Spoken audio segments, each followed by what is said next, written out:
وہ جہاں ٹھہرا تھا، جن سہولیات اور لگژری لائف کو چکھ کر آیا تھا، وہاں بیٹھ کر یہ گھر کسے یاد آئے گا؟ نادرا اور شبیر قریب کر چھوٹی چھوٹی باتیں پوچھتے رہے اور وہ بتاتا رہا اور بھول گیا کہ دادی کے لیے پھل لانا ہے۔ دادی کو اندر آوازیں آ رہی تھی مگر انہوں نے لب پینچ کر آنسوؤں کو بہنے دیا۔ پیٹ درد میں شدت آنے لگی تھی، انہوں نے گھٹنے سکیڑ کر پیٹ کو دبا لیا۔ تم لوگوں نے خوب شاپنگ کی ہوگی۔ وہ کیا پوچھنا چاہ رہی تھی وسیم سمجھ گیا تھا۔ وہاں بہت مہنگائی تھی اماں، نتاشا نے اپنے لیے کچھ چیزیں لی ہیں، میں تو شادی میں کافی خرچ کر چکا ہوں، میری تو جیب خالی تھی، سارا خرچہ نتاشا ہی کر رہی تھی، میں نہیں پتہ نہیں کہاں کر رہی تھی، کسی کو ایک چوڑا تک نہ دیا۔ تمہاری پھوپھی اتنی باتیں سناتی گئی ہیں، نادرا کب تک صبر کرتی، جہیز بھی نہیں دیا؟ میں نے تو سنا۔ وسیم نے تیزی سے ماں کی بات کاٹ دی۔ جو بھی سنا ہے اسے رہنے دے، مجھے پتا ہے میں نے کیا کرنا ہے۔ تبھی نتاشا آ گئی۔ جہیز کے قیمتی جوڑے میں ملبوس ساس سسر کو بے حد معمولی لگی، اس کے ساتھ جو پیسے کی دلکشی تھی سب اڑنچھو ہو گئی۔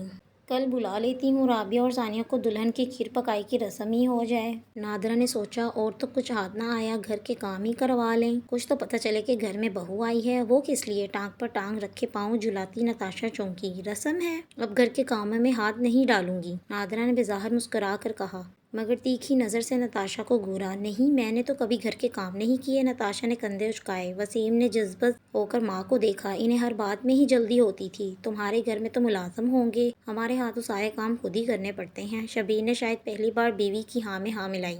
تو کیا کریں، پہلے بھی آنٹی ہی کرتی تھی، اب بھی کر لیں گی۔ شبیر تو بہو کی ڈھٹائی پر اش اش کر کے اٹھے۔ نادرا کے تن بدن میں آگ لگی، جی میں آیا ایک بار تو آسفا بن کر دکھا دیں۔ ایک تو اتنی ہمت نہ تھی، دوسرا نئی نویلی بہو کا لحاظ کر گئی، یا میرے آنے سے کام بڑھ گیا ہے؟ نتاشا نے ان کی حالت سے حظ اٹھاتے معصومیت سے سوال کیا۔ زمانے کا دستور ہے، بہو آ کر گھر سنبھالتی ہے، آخر میں کب تک پکا پکا کر کھلاؤں گی؟ وسیم نے کچھ کہنے کو لب کھولے، نتاشا نے موقع ہی نہیں دیا۔ تو کیا صرف میرے لیے پکائیں گی؟ اس سے پہلے گھر میں کھانا نہیں بنتا تھا آنٹی؟ اس نے ٹانگیں سیدھی کیں اور ذرا سا آگے جھکی۔ دیکھیں آنٹی، میرے لیے پکانا مسئلہ ہے تو مت پکائیں، میں اپنا بندوبست کر لوں گی، مگر میں ملازمہ بن کر سب کی خدمت کروں گی تو یہ ممکن نہیں ہے۔ بات ختم، قصہ پاک۔ اب چلیں وسیم۔ گاڑی کی چابی پہلے ہی نتاشا کے ہاتھ میں تھی اور وسیم کی لگام بھی، دونوں یہ جا وہ جا۔ پیچھے رہ گئے ساس سسر، تو ان کے حلق سے بہت دیر تک کوئی آواز نہ نکلی۔ حسین و جمیل امیر گھر کی بہو بیٹے کے سامنے زبان چلا گئی، دودھ کا دودھ اور پانی کا پانی کر گئی۔ اندر سے دادی کی کراہیں بلند ہونے لگیں۔ نادرا نے غصے سے جا کر دروازہ بند کر لیا۔ وہ اپنی بہو کی ذمہ داری نہ تھی تو ساس ان کی ذمہ داری کہاں سے ہو گئی؟ شبیر نے بے بسی سے بند دروازے کو دیکھا، ماں کی کراہیں سنی اور سر جھکا کر حکیم صاحب سے درد کی دوا لینے چلے گئے۔ ثانیہ ماں سے ملنے آئی تھی، آتے ہوئے ایک خوبصورت سا جوڑا بھی لے آئی۔ ماں کے آنسو جو صاف کرنے تھے، جو بہو کے گھر آتے ہی رواں ہو گئے تھے۔ وسیم کو اپنی جاب پر جانا پڑ گیا۔ وہ دادی سے وعدہ کر کے گیا تھا کہ چھٹی والے دن انہیں شہر کے بڑے ڈاکٹر کو دکھائے گا۔ ماں صدقے جائے، میری بیٹی کو میرا کتنا خیال ہے،